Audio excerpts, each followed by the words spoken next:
Nehemiah 4. Now it came about that when Sanballat heard that we were rebuilding the wall, he became furious and very angry and mocked the Jews. And he spoke in the presence of his brothers and wealthy men of Samaria and said, "What are these feeble Jews doing? Are they going to restore it for themselves? Can they offer sacrifices? Can they finish in a day? Can they revive the stones from the dusty rubble, even the burned ones?"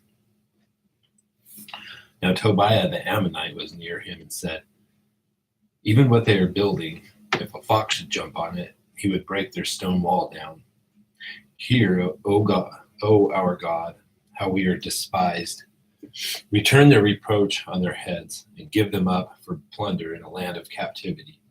Do not forgive their iniquity and let their sin be blotted out before thee, for they have demoralized the builders."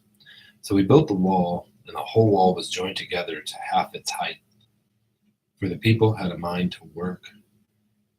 Now it came about when Sanballat, Tobiah, the Arabs, the Ammonites, and the Ashdodites heard that the repair of the walls of Jerusalem went on, and that the breaches began to be closed, they were very angry, and all of them conspired together to come and fight against Jerusalem and to cause a disturbance in it.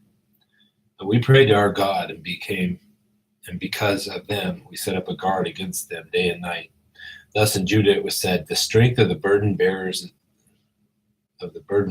is failing, yet there is much rubbish, and we ourselves are unable to rebuild the wall." And our enemies said, "They will not know or see until we come among them, kill them, and put a stop to the work." And it came about that when the Jews who lived near them came and told us 10 times, "They will come up against us from every place where you may turn." And then I stationed men in the lowest parts of the space behind the wall, the exposed places. I stationed the people in families with their swords, spears, and bows.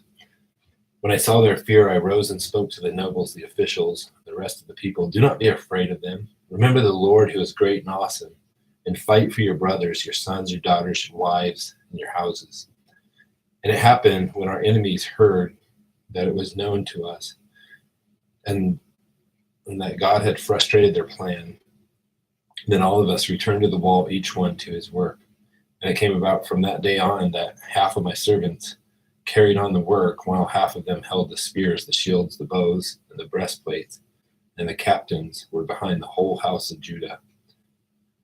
Those who were rebuilding the wall and those who carried burdens took their load, with one hand doing the work and the other holding a weapon. As for the builders, each wore his sword girded at his side as he built, while the trumpeters stood near me.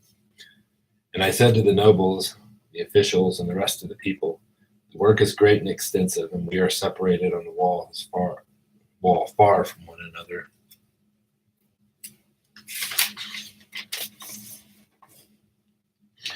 At whatever place you hear the sound of the trumpet, rally to us there.